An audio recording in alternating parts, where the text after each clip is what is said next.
করেছে। এটা আমাদের ব্যর্থতা যে আমরা প্রায় 100 বছর বা তাও দ্রুত হতে পারে আমরা এই মাঠটা যে প্রাচীর দিতে পারি না, এটা আমাদের ব্যর্থতা। তো আমরা এই ব্যর্থতাকে ঢাকার জন্য এই প্রাচীর অবশ্যই দিতে হবে। সেই ব্যাপারে আপনারা গত ঈদুল ফিতরও কিন্তু ঘোষণা দেওয়া হয়েছিল যে একটু প্রস্তুতি নিয়ে সেইভাবে আপনারা যাতে আর্থিক সহায়তা দেন, যাতে অন্তত একটা সাইড আমরা প্রাচীরটা দিতে পারি। এবং এই প্রাচীরটা দিলে হবে কি, এখানে সংরক্ষিত একটা মাঠ হবে, পরবর্তীতে এই মাঠের ভিতরে কিছু গাছ টাছ হয়তো আমরা যদি রোপণ করতে পারি একটা আর্থিক সহায়তা আমরা পাবো। এ ব্যাপারে আপনাদের অত্যন্ত কি বলবো অত্যন্ত একটা সুপ্রসন্ন দৃষ্টি কামনা করছি। আপনারা যাতে একটু বেশি বেশি টাকা দেন, হয়তো আমরা একবারে পাইবো না, কিন্তু আমরা শুরুটা করি, শুরু করলে ইনশাল্লাহ শেষ করতে পারবো।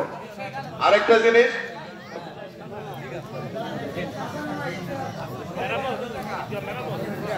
টাকা আর ঈদের মাঠের টাকা তো এরকম হবে।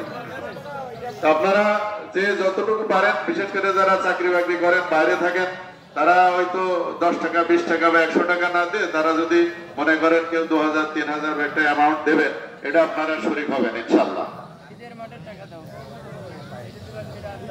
আমরা ঈদের প্রাচীর করার জন্য টাকা উঠাচ্ছি।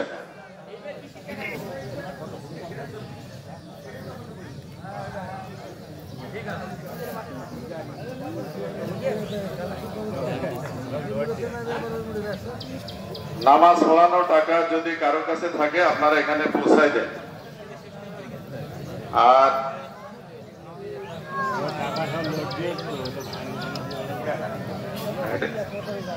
আব্দুল হামিদের কাছে টাকা দিতে হবে। ঈদের প্রাচীর বা ঈদ ফেরার জন্য যে টাকা আমরা উত্তোলন করছে, এই টাকাটা আব্দুল হামিদ প্রথম কাতারে আছে, মাঝখানে।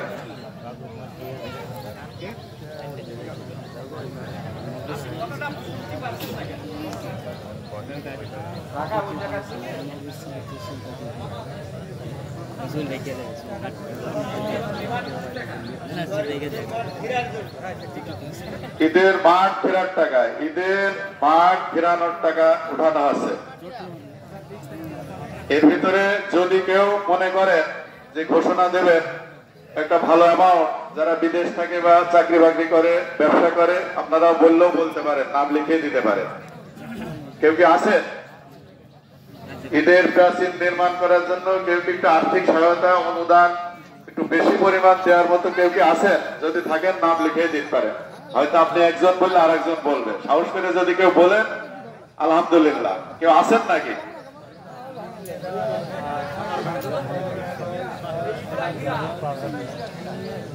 কেউ নাই?